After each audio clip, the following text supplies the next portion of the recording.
And if we want to have a better relationship to work in our life, I think we have to separate our basic human needs from our employment status. We have to see our survival as something that is more important than something that just people with W-2 full-time employment deserve.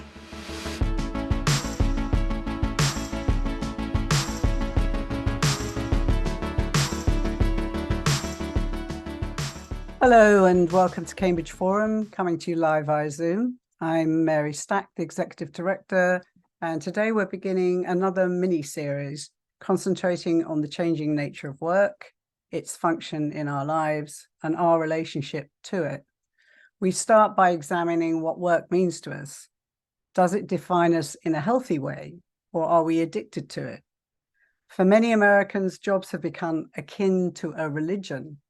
They provide a paycheck, but also meaning, community, and a sense of purpose. The question is, are we expecting too much of our jobs to fulfill all these needs, and at what cost? Well, to help us truly grasp some of the complex issues bound up in this equation, we've got two speakers today who are both work experts, and they sprang from similarly overachieving backgrounds, but they now lead quite different lives.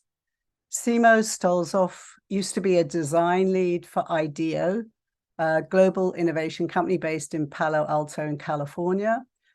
He left, took stock, and wrote the book, The Good Enough Job, Reclaiming Life from Work, in which he examines how work has come to dominate our lives and why we find it difficult to separate identity and self-worth from our jobs.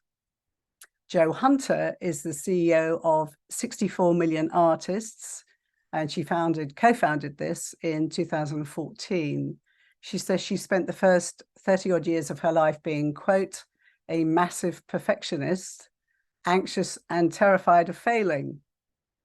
She finally took a month off, did a series of different creative challenges every day, and learned, quote, to enjoy the process of being creative without thinking of the outcomes.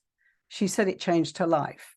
So welcome to both of you. Both of you are in Europe. Jo is joining us from UK and Simo is in Barcelona. Lovely to be here. Thanks for having us, Mary. Okay, Simo, let's start with you. I found your book, which I have read, The Good Enough Job, to be an excellent study of work life. I found some of the facts quite shocking. For example, who knew that globally more people die from overwork symptoms than malaria? I loved the quotes. One was, when work was dirty, less was more. Now it's meaningful, more is better. It sounded something like Orwellian to me. But what was most revealing were the profiles of the people that you sort of concentrated on. They were widely different in their backgrounds, very different jobs. And you zoned in on what they did differently. So tell me about how the idea of this book came about. Yeah, so there were sort of two ways in. The first is I'm a journalist, I'm a reporter, and I've been on the work beat for about a decade. And so I was writing for places like The Atlantic and covering how central work had become to so many Americans' lives, especially given the decline of other sources of meaning and community, such as organized religion or neighborhood and community groups. But the second was personal, which is that I left the newsroom about 5 years ago to take my first sort of corporate job working in the private sector of corporate America. And it was in deciding between these two career paths, one continuing on as a reporter, and the second joining industry, that really sent me for an existential loop. On one hand, it's, I'm not expecting much sympathy or the agony of deciding between two attractive career paths. But on the other hand, it didn't feel like I was choosing between two jobs as much as it felt like I was choosing between two versions of me. My work had become so enmeshed with my own sense of who I was, and I knew I wasn't the only one. So over the past 3 or so years, I embarked on a research project to investigate how work has become so central to so many people's identities and what we might be able to do about it. So before we talk about what you discovered, what has it done for you in doing this particular kind of research? Have you come out with any kind of, well, I wouldn't say necessarily pearls of wisdom, but methods of the way you want to live? Yeah, the old cliche is that you write the book that you need to read. And that was very much the case for me in wrestling with these issues. One of the great things about writing about work for a living is that everyone has an opinion on it. I'm sure many of the people on this call have had different seasons of work taking more prominence or taking more of a backseat in their lives. And I think the overarching message is about the value of diversifying our identities. So much as an investor benefits from diversifying the sources of stocks in their portfolio, we too benefit from diversifying the sources of meaning and identity in our lives. I think this is a lesson that many people have found out during the pandemic. If your job is your sole source of identity, and you lose it for some reason, maybe you're laid off or furloughed, or it changes in some material way, or you retire, if it's the sole source of identity and meaning in your life and you lose it, what's left? I think a lot of people also learn the risk of just the sky high expectations that we place on our jobs. I'm kind of smack dab in the middle of the millennial generation. I think many of my peers joined the workforce with very high aspirations for what work could do for them.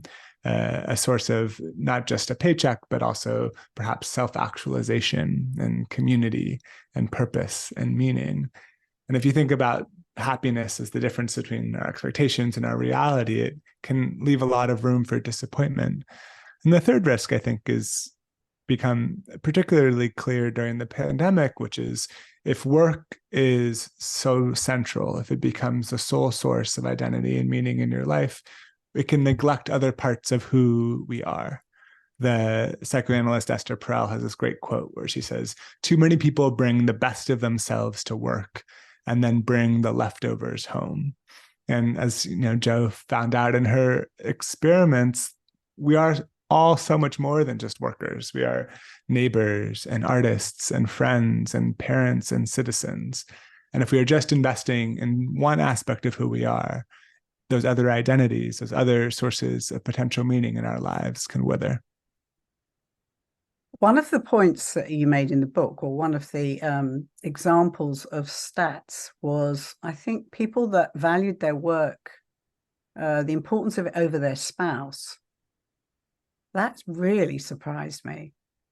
Yeah, and it's particularly true for people who are college educated, people who tend to have white collar knowledge worker jobs. They tend to mention their work as a source of meaning over twice the rate of mentioning their spouse. And this holds true across cultures, particularly in the United States. Work has become akin to a religion, as you mentioned, but this is true in South Korea, in Sweden, especially for what I'd say highly educated, high earners.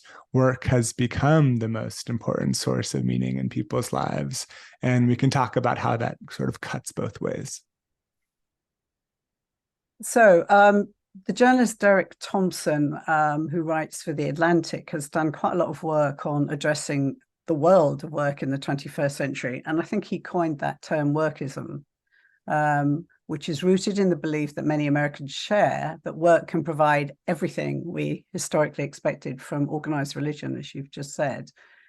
Can you comment on this idea, but also you do a kind of potted history of work, the world of work, Simo? Yeah. So, if you think about how work has become so central to Americans' lives, there's lots of different ways to slice it. You can take a historical approach, economic approach, political, cultural. If you think back to the foundation of our country, the Protestant work ethic and capitalism were really the two strands that entwined to form our country's DNA. There are political reasons, in a country that ties their healthcare to their work. Part of the reason why our relationship to work is so fraught is because the consequences of losing work are so dire. You can talk about the tax structure in this country and the ways in which people's increased hours at work can lead to more consolidation of wealth. But the reason that I really harp on is this subjective value that Americans give to work, this kind of cultural importance of work in a country that treats CEOs like celebrities and plasters always do what you love on the walls of our co-working spaces.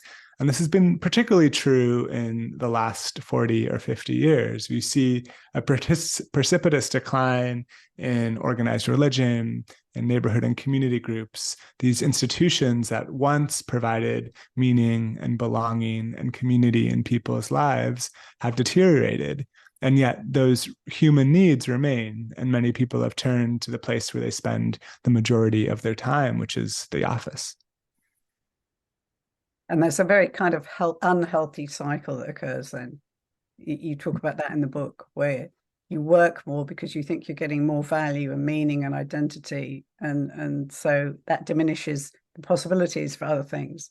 So it's self-destructive. So you say when money and inner fulfillment, it's funny because back in the 50s and the 60s, you would never have heard a worker talking about any of this stuff. Inner fulfillment. I mean, they did their job, they had their spare time, and they had their hobbies. You know, that was a very important part of people's lives. You didn't expect necessarily your work or your job to fulfill anything except paying your paycheck and making sure you had, you know, all your overheads covered. But that's also going back to the history of unions, which you also allude to in the book. So you say that in money and inner fulfillment, when it coalesces, it's a kind of unhealthy union, which I tend to agree. And you suggest cultivating, quote, greater self-complexity and distinct sources of meaning, which will make you better equipped to weather the inevitable challenges of life. So I guess, in other words, if you lose your job, you won't lose everything. So how do you cultivate greater self-complexity? Yeah, it's a good question. I think, to be clear, I don't think there's anything wrong with trying to align your work with your interests or the impact that you hope to have in the world. Certainly, we work more than we do just about anything else, and how we spend those hours matter. But, you know, the argument that I make in the book, and the research backs this up, is about the value of also investing in aspects of your life beyond work. Self-complexity is just a fancy way of saying investing in different sides of yourself to become a more well-rounded human. And the research shows that people who have greater self-complexity tend to be more resilient in the face of adversity. This, of course, makes sense. If you are rising and falling based on your professional accomplishments, and your boss says something disparaging, or you have a bad day at the office, it can very easily spill over into all of the other aspects of your life. But research also shows that people who tend to cultivate interests and hobbies outside of the workplace tend to be better workers. They tend to be more innovative, more creative, especially in an age of AI where the source of our inspiration becomes that much more important. People who frankly have lives tend to be able to solve the complex challenges of our day. So that's sort of the business case, but I also think it's very important to make the moral case. I think, you know, we shouldn't just work less because it makes us better workers. I think we should work less because it makes us better humans. It allows us to have the energy to invest in our relationships, to invest in our local communities, to invest in parts of ourselves, which I'm sure Joe will talk more about later, that aren't easily monetizable. These reminders that we exist on this earth to do more than just produce economic value. And so, you know, I interviewed many psychologists for the book, and they talk about treating these sort of type A, overachieving, ambitious professionals. And they say, okay, you should, you know, develop more self-complexity. You should try and invest in elements of yourself other than work. And they say, I've got it. I'm going to sign up for an Ironman, or I'm going to read 52 books this year. And in that way, they sort of quantify and measure their leisure and turn it into another form of work.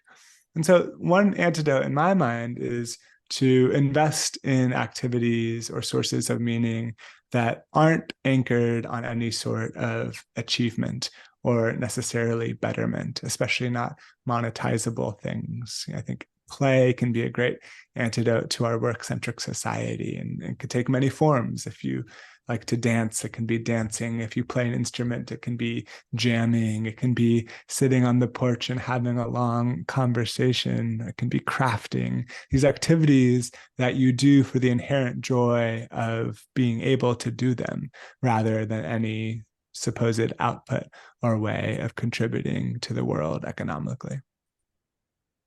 It's interesting you say that, because I came across the expression spare time in the BBC article, and I haven't heard that expression for years. It's part of the lexicon of certainly a British person would say spare time. And what there's tendency here is people to make that into another job. So it's not enough you go for a walk, you've got to count 10,000 steps, which is why I won't do any of that stuff. I mean, I don't want to be aware. I want to not think. I want to just enjoy walking. And this idea that almost every activity has to be anchored to some kind of performance or outcome, it's just very unhealthy. Anyway, that's just something I noted today in reading. That expression was so lovely, spare time. If you say that to a lot of people, they'd say, oh, I don't have any spare time. You know. All right. I mean, I think people can start small. I think investing in elements outside of work doesn't have to be these grand sweeping gestures or say, okay, I'm going to become a baker or I'm going to become a marathon runner. I think it's about carving out space where, for one, multitasking isn't an option. You can't have one eye on your email when hopefully you're going on a walk with your best friend or you're in a yoga class. They provide natural barriers to being able to be in that state of like a shark sleeping with one eye open, always in a state of perpetual half work. And then the second is it doesn't have to be a grand sweeping gesture. It can just be one way to invest in your non-work self. So as an example, I'm Jewish, and right now we are in the high holy days, the sort of Jewish holidays, and Judaism is an identity that lives inside me. Most of the year it's pretty dormant. I'm more on the ish side of Jewish these days, but by participating in the rituals and the practices and the community, it is an identity that swells, that grows in importance and therefore grows in meaning.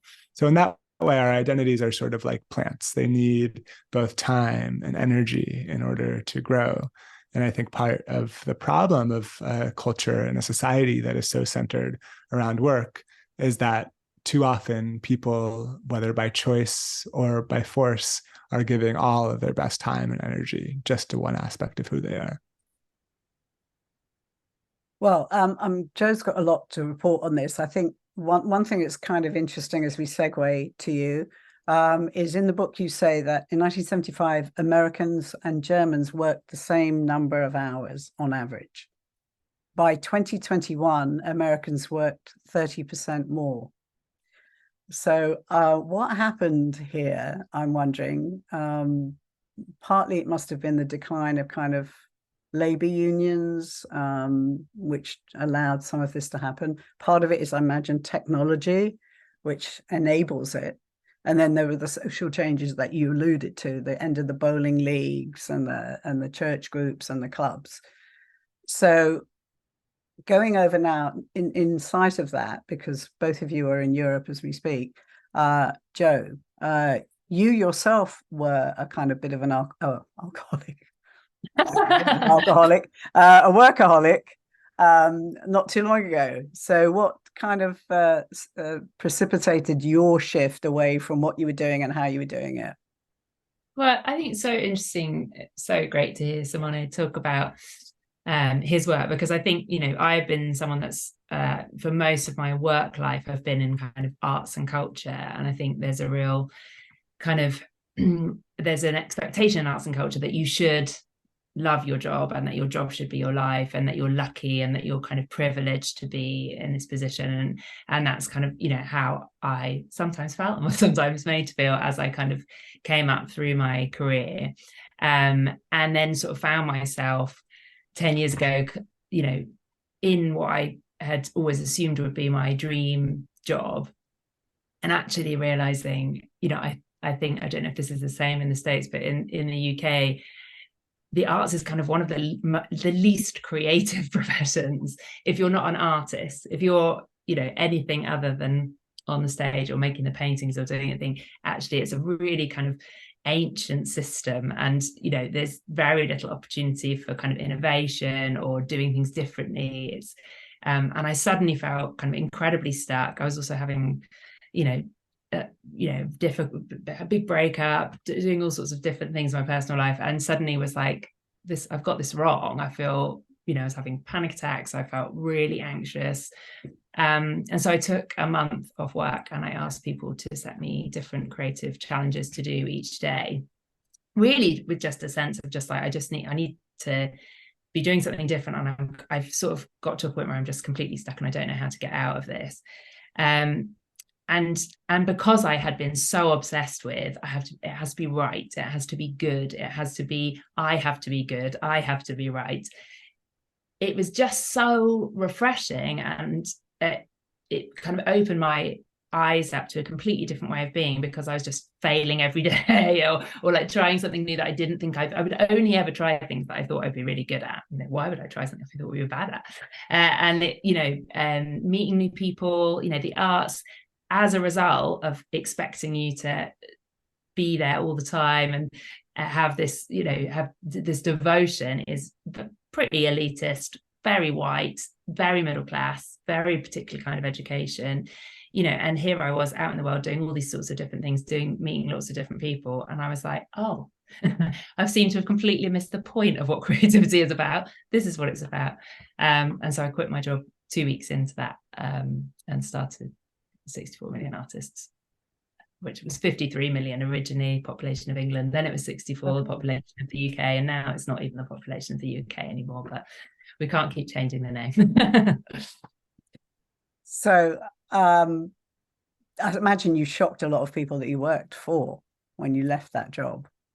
Yeah, I think it, you know, it was a you know, a great job in lots of people's eyes. I'm sure my parents were a bit terrified. And I think, you know, I was, you know, it was a massive privilege for me that I felt like I was kind of, because I kind of learned the system and I knew I was at a particular level, and I knew there were certain skills I had that I could kind of sell as a freelancer. You know, I could raise money, and everyone in the arts needs someone that can raise money. So it was, you know, it was a big risk, but for me, it was a sort of calculated risk. But I think what really shocked people over time was the kind of change in me. I think, you know, people might have seen me as a particular way and a particular kind of achiever, and I think it's changed who I am, how I interact with people, how I maintain my friendships, how I invest in my relationships, you know, now who I am as a parent. You know, it's fundamental, because it's, you know, I am not just who I am at work. You know, my work is not just who I am. It comes from being a whole person and kind of and experimenting with that person. Like Simone was just saying, it's that kind of, you know, who we need to develop all the different aspects of our lives. You know, I was able to do up my flat by watching YouTube videos because I had the confidence to do it in a way that I would never have done before, because the thing that I was good at was work, and so that's what I invested in. It's interesting that if you rewind this right back to the origin of what you're saying, it's talking about having the courage to fail at something, which almost is antithetical now to the way that society is developing, certainly for children. The more and more I read, Harvard's just brought out another book of this dilemma of parenting, where you've got to have perfect children. And from the get-go, they've got to be primed to achieve and make that place in that school. So the possibility of them even sort of fiddling around with something becomes sort of a luxury. And yet some of the greatest inventors in all fields have come about because of people either making a mistake or stumbling into something and having the time to observe it. And I'm just wondering if we're doing the whole thing wrong, driven by the profit margin. But absolutely. At the end of the day, go ahead. I mean, it's very resonant for me at the moment because my son has just started school, so he's in his second week of school, and it's kind of this.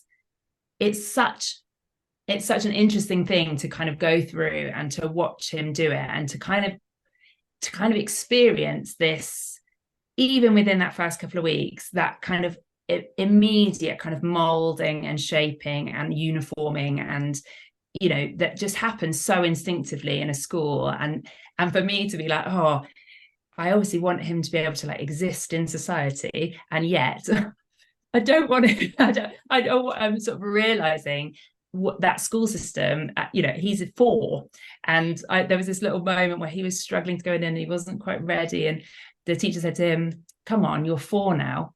You can come in." As if you're 4 now. Wow, you're so old. 4 years old. You should really learn to be able to fit into the system and sort yourself out and be able to come through the door. And it's, for me, it's what a really sort of triggering thing, where I'm like, oh yeah, that was me. This kind of massive. I remember being 2, 3, 4 and being full of emotion and full of everything. It was so creative, it's pouring out of me. And suddenly having to be into this kind of system that was sort of funneling me through. And because I am also a nice, good girl who should be good, I went along with it. And that was what made me put everything to my job, because I was also clever. So if you're clever, what you should do is do this kind of job. You should follow this kind of path. You should go to this university. And that, shrunk me and shrunk me and shrunk me until suddenly, I think essentially what happened is all that stuff that had been squeezed in was just sort of popping out all over the place, giving me those panic attacks. And I think I was just like, yeah, I'm sure there's some origin of truth, and it makes perfect sense. If you stifle something for a long time, eventually it pops out. And panic attacks are often the first indicator of that. So you also went through a little bit of that, didn't you, Simo? Because you had very successful parents. And you said at one point you were kind of oscillating because, you had the chance to go to graduate school, and you also were in this good job. And it was almost, and as you say, one of the luxuries of having great education and options. So you're almost scared to put a foot wrong. I think it can cut both ways. On one hand, it's an incredible privilege to be able to have options, to be able to have choice about what you want to do. Certainly, the majority of people in the world do not work to self-actualize. They work to survive. And yet, in the culture, if we are telling everyone that your job is who you are, your job is the only way that you can make a difference in the world, that's an incredible amount of pressure, especially to put on young people. And as we're seeing the sort of professionalization of school, this burden is getting placed on younger and younger and younger humans. And when you are framing a job as being not only your paycheck, but your way of self-expressing in the world, your way of presenting yourself at a dinner party when you meet someone new, it can feel like the stakes are incredibly high, that you must make the right decision as opposed to make the decision right. Absolutely. Interesting. So speaking now about the vast majority of people, Joe, because your job is going into a lot of workplaces to help people be more creative in what they do. And I imagine some of them have very boring jobs or monotonous jobs. So how does it help people when they're not looking for everything from their job by taking creativity into the workplace? I think it's been really, helpful and fascinating to me to kind of work with such a broad range of people, and like you said, some people for whom it really feels like their work is their life and their life is their work, and for some people absolutely not at all. And I think the benefits are quite similar in depending on, it doesn't really matter about your attitude. A lot of the things that we find are about kind of connection with yourself and connection with each other. So if you are spending your day with lots of people, so we did a really great project in a factory in Folkestone in the UK, where we worked with people on the factory floor, people in the warehouse, people in the offices, and we gave them, so they work a 12-hour shift, they get a half an hour lunch break and 2 15-minute breaks, and they were allowed to take an extra 20-minute break a week for 10 weeks, so not that much more. And we worked with a sort of small team of them to devise these different creative challenges that they would like to do in that time. So they kind of would do it in their little team, depending on where they were in the business. And what we saw was this real shift in a sense of knowing each other, like having a connection with each other, feeling like they weren't just a number at work, but that they kind of had some level of like meaning in their workplace. They had a suggestions box in their workplace that never ever had any suggestions in, but suddenly it was full of suggestions.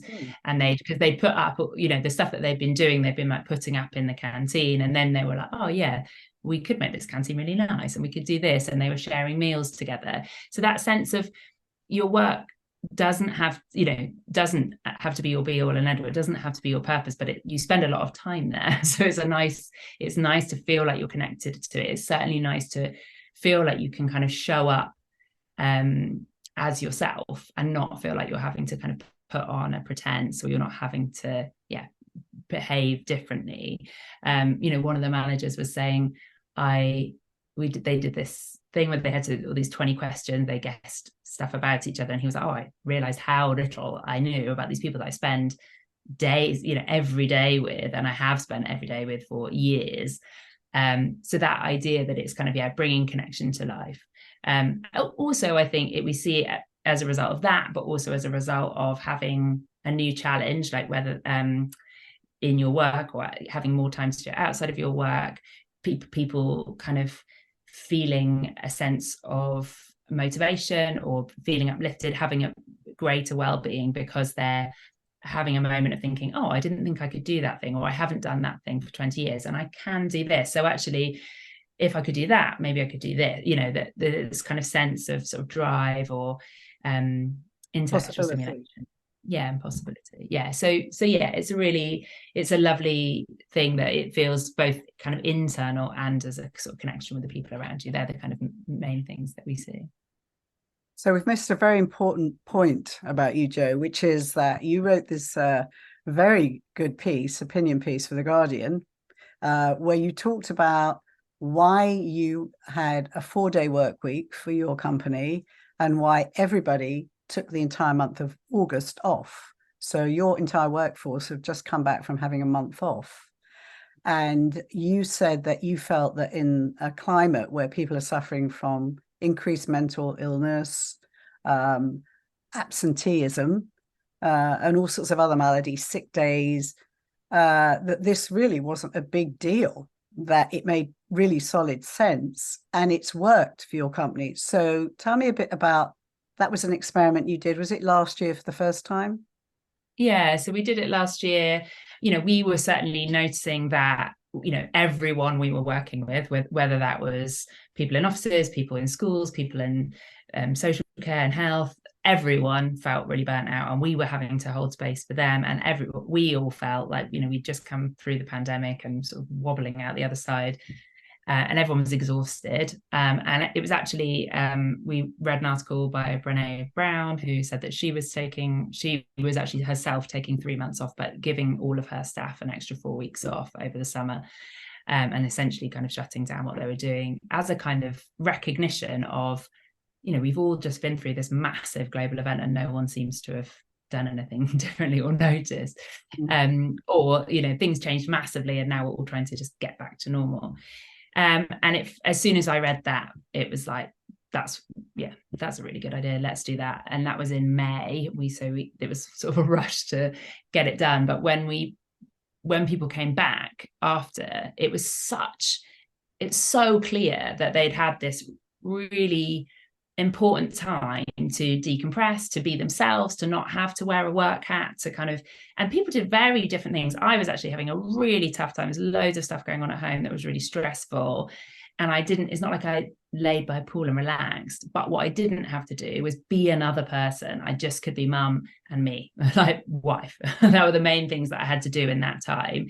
And it's so essential for me to not completely burn out. And so when we came back and we were ready to like start work, it felt like we were renewed. We had a really exciting sense of what we wanted to do. We'd also just had chance to, so all the things that felt like they were important by the summer, at the beginning of the summer, when the time we got back, it was like, actually that thing is not worth doing. We can cut that. We can do this. We could be much bolder about how we thought about things. And we increased turnover by 50%. We've increased our staff by 50%. We've just taken August off again, and we've put it in as a kind of standard work practice for the next however long. And we're pretty much, I think we'll do the same again. I think we'll be pretty much double the size again by this time next year. And it was like you were saying, Simo, that it's not the reason to do it isn't because of productivity. We're doing it because we genuinely believe it's really important for people. It's really important for us to take a break, to be ourselves, to have that time. And it does also make really good business sense for us because it really works. Well, I imagine you've got a lot less sick time now. People are in better shape mentally and physically, having had a bit of a complete refresh, and you come back with new ideas. Yeah, absolutely. And I think, people will get sick also. Like I sort of feel like it's interesting about sick days because obviously people get physically ill. Like that's there's not that much you can do about that. I think the thing that I really monitor is the work that we're doing really good? Does everyone feel really happy? And are we going in the direction that we want to go in? And yes, that is happening. And it feels like we're sort of really building momentum around it. And I definitely don't think, certainly with the 4-day week, we're more productive rather than less productive. I think there's a lot of slack that we build into our days, whereas I think we work hard and smart, and then we rest rather than working long hours that are unproductive. Interesting. There was an article in The Atlantic talking about the 4-day work week and whether it was practical or possible. And one of the worries that people had in big companies was it would just force people to try and do 5 days work in 4, which I think is terrible because I didn't think about them expecting the same to be completed in 4 days. But have you had good and glowing reports from other people? How are other people emulating this? Or have you heard this thing which you refer to, which is you're slacking off? You refer to that in the article. There's a moral kind of judgment being made there. Well, there's just been a massive experiment in the UK, big study it closed a few months ago, and we were one of the mentors on it. And that was a huge range of companies from kind of, big hundreds of thousands of employees to a chip shop to, it was a really, really broad, I can't remember how many exactly, but, lots and lots and lots of companies. And 90% of them are continuing the 4-day week after the trial. They did it for, I think, 3 to 6 months. But it's been really fascinating. So you can really see it in the UK starting to become a bit more of a possibility. Like there's a more of a movement where I think people, maybe even just a year ago, it was this kind of like, oh, could that be a thing? No, probably not. It wouldn't really work here. Whereas I think that study has made a big difference. Talking to people, there are more people trying it. There are more people kind of thinking, okay, this feels like a good way to do it. I think you have to be really honest with yourself about how you're going to do it. We didn't reduce pay. We kept pay the same. We didn't extend hours. We kept hours the same. And I think that was really important. I think I think sometimes there are moments where it feels busy, but I think it would feel just as busy. Like it's not like we're all just sitting around chilling all the time. But I think that I definitely don't think we're getting less work done, but I don't think we're not working more hours on the days. That we definitely feels like we're only doing 4 days of work. I think you kind of just expand your work to fit the hours that you've got. I know that there are other people, for example, who are experimenting with sort of saying, these are core hours that you have to be in the office. Otherwise, we just expect you to get your job done, and we're paying you for this many days, and you just work however many hours however many hours you need to do the job. And to me, that is kind of feels similar. If someone ever says to me, "Oh, I need a day off because my friend's really, having a really difficult time, and I just really want to go and be with them," I will always say yes. And I know that if they need to, they'll find some time to make that up if they want to, or they won't, or, but I know if I support them and I listen to their needs and I work with, everything we do, making the decision about the 4-day week, making the decision about doing an 11-month year, how we work together collaboratively, how we have meetings, all of it, we decide together, we do, as a team, so that we can live. We've got a huge amount of diversity in the team around how people work, and whether it's their calling or whether it's their show up to work job, all of, and then a lot of neurodiversity. And so it's different for different people. And a lot of time I would think, oh yeah, it's great to do it like this. And someone would say, oh no, that really doesn't work for me because it makes me feel more stressed to squeeze it in. So it's always about a negotiation and listening to the staff and what they want. So, Simo, you've obviously talk to very different people with a huge range of abilities and lifestyles in your book. Some of them seemed, the one that was most bizarre was the guy that decided that he would only do work that fulfilled him, work that paid a certain amount, like $140 an hour. What were the prerequisites he had? He had this kind of mandate for himself. Yeah, it was, and then he would only work 20 hours a week at maximum. He called it the experiment. And, I think it points to an interesting trend. Historically, the wealthier an individual or the wealthier a country becomes, the fewer hours they work. This makes sense. It's because they can afford not to. But in the last 40 years or so, some of the greatest increases in work time have come from the highest earning Americans. As many people know, the reward for professional success is often more work on your plate.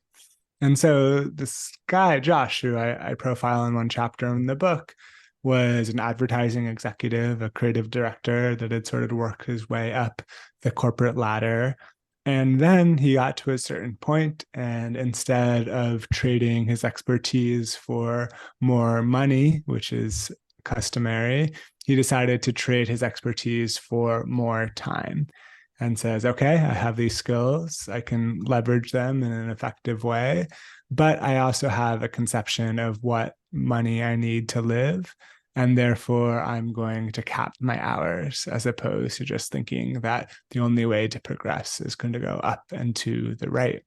And, it's very refreshing to hear Joe talk about taking the month of August off. Obviously I'm living in Europe at the moment and seeing the practice across the country of people taking August or a few weeks here, closing down the shop just for personal reason.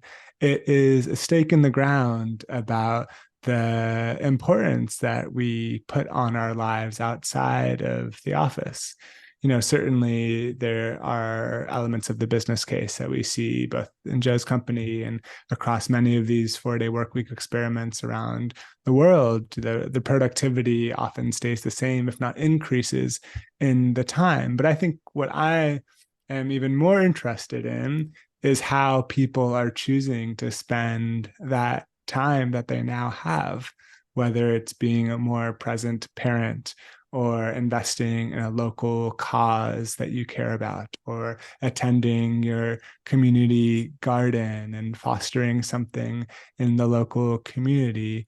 The big kind of 4-day workweek experiment that got a lot of press a few years ago was in Iceland. And there's one quote that still stands out to me from that study, which is the ability to have more time in the week made this one worker feel like their company was respecting their identities as a whole human, of seeing them as not just a worker or a producer of a higher share price, but also a parent and a good friend and a recreational footballer.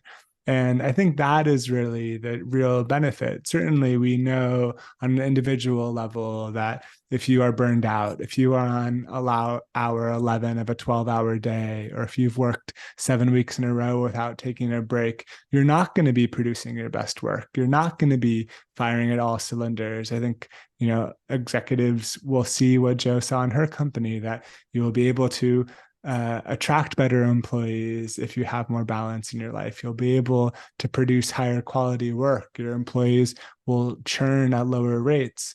But I think the real key here is to see how, when people have the time in their weeks to invest in other parts of who they are, it really has a ripple effect on people's lives, people's families, people's communities, and ultimately the world. It's a very good point, actually. We've got a couple of questions that have come in.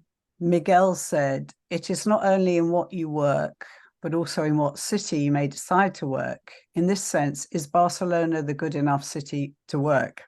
And I do think there is Miguel is from Barcelona, he says. Well, maybe we'll meet up for some vermouth after, but I think there, definitely is a cross-cultural component to this. And I think part of the impetus for the book for me is that my family is Italian. And in Italy, especially Southern Italy, where my family is from, there is a very different sort of cultural prioritization of values. For my grandparents and my cousins and my uncles, faith is probably the most important thing in their life. And then maybe family is second, and maybe work is third. And I think by being able to spend time in a different culture that has a different sort of priorities, both in a micro level in the course of our weeks, being able to spend time in communities that couldn't care less what you do for work, and on a more macro level, being able to spend time in potentially a place that has a different value system than the community that you're normally part of. I think this is one of the things that Jo was able to get exposed to in that month. It's a very different way of determining your worth when you aren't at the office every day, when you're surrounded by activities or projects or people that conceive of you as more than just a worker. There really is a shift in perspective that can enliven a different part of who you are. And so, certainly I don't think a sabbatical is something that everyone has the same access to. If people could go off and spend a month living in Barcelona or in Southeast Asia or in Italy or what have you, I definitely encourage it. But I think people often have such a white knuckle grip on their career and think that if they aren't somehow getting ahead, they're going to start falling behind, that they lose out on some of these opportunities to get the perspective that actually might help them better align their time with what they value themselves. Yeah, it was really interesting that, people in my team, there are a couple of people who are new to the team this year. It's their first August off. And they were sort of saying it took them a bit of time to be like, I don't have to do anything, to sort of wind themselves down from what should I achieve with this gift I've been given? What's the thing that I should perform doing in August, and actually being able to no, there's all these things I can do with my life. And it was really interesting, the thing on Barcelona. I've got a good friend who lives in Barcelona, and she said to me when we first took it off, and she got my out of office, which was very much like, oh, we're taking August off, and this is what we're doing, this is why we're doing it, and here's an article that I wrote, and da, da, da, da. And then she was like, yeah, I got this. And then all my Spanish friends that I've emailed is just like, I'll be back at the end of August. It's just, there's no big explanation necessary. It's just like, no, that's what we're doing. Of course, it's August, and it's so common in lots of places in Europe. And I think that, is that thing for me. And it caused such a big fuss the first year we did it, and all these people with so much attention, and me being like, oh, it really sort of shocked me. I was thinking this is a really good thing to do, and then suddenly I was like, oh, is it? It just felt really normal to me. It feels like such an obvious idea because so many people do it because it is needed. Not least because you've got to look after your kids because they're not at school. And actually most of my team don't have kids, but yeah, that's something I'm learning. I definitely won't be putting my feet up in August.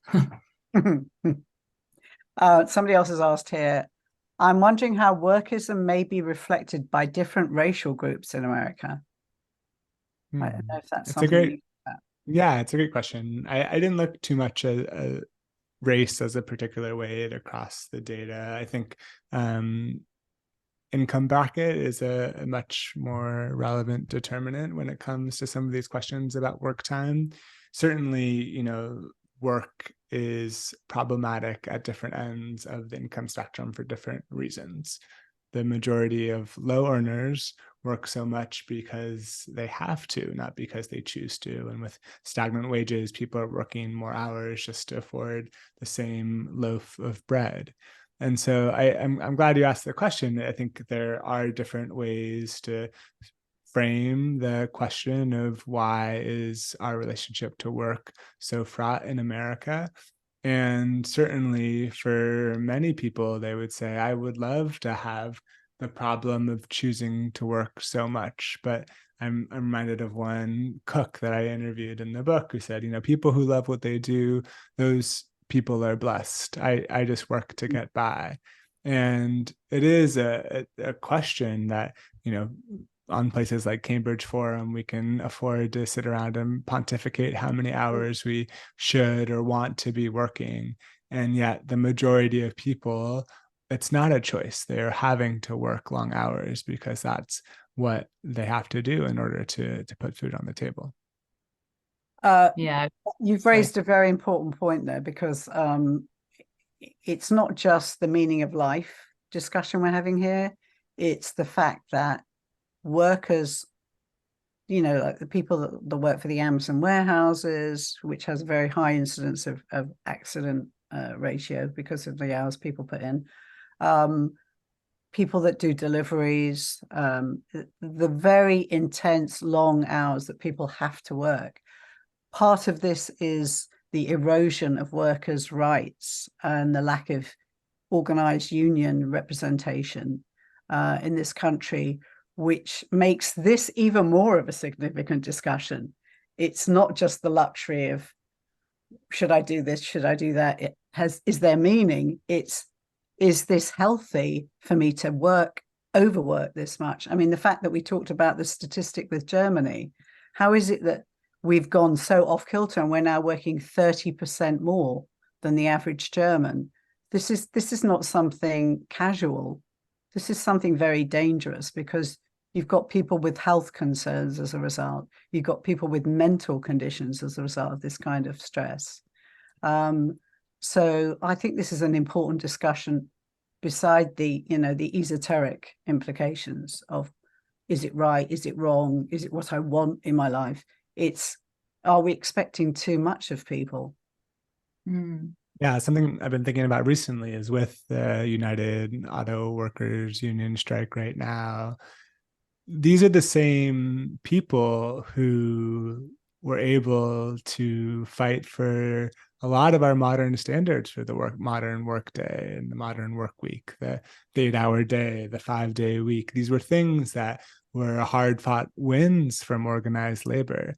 And I think it's important to recognize that they were negotiated before, and they can be negotiated again. And the same sort of standards of the folks who were able to get us to an 8-hour workday and a 5-day work week might be the same folks that make a 4-day work week a new precedent for the world. I think it's easy to think about our current standards of working as being things that were delivered from up on high, and this is just the way that things have always been, and that's not true. And I do think, if you think about cross-culturally to Germany, the erosion of organized labor in the United States is a huge role to play in the ways that workers have continued to get exploited, not just in the hours that they work, but the lack of protection, the lack of job security, the precarity that so many workers across the economy face.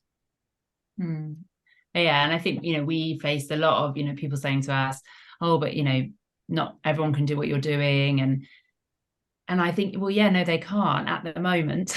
And I think that there are so, you know, when we look at the paradigm we're in, we thought, well, we couldn't do that with the NHS in the UK, because how would people, you know, and I think but I think normally that is coming from, well, we've existed like this for what we think as a really long time, so it couldn't possibly be different. But as you were saying, you know, it changed once, it can change again, or you know, and that the pandemic did show, you know, no one would have ever said before the pandemic, oh, everyone could suddenly work from home. It's a no, it's impossible, it could never happen. And then when it had to happen, it did. And yet somehow we've kind of collectively tried to forget about this massive change we were able to make, and really trying to cling on to other ways of being that could also easily change. Good point. Well, we've got about 4 minutes left. Before you tell us about any advice you could throw away, Miguel has said another point, which is in Scandinavian countries like Sweden, working too hard at the company is seen badly by society. They call it lagom, L-A-J-O-M, not too much, not too little. Balance. All right.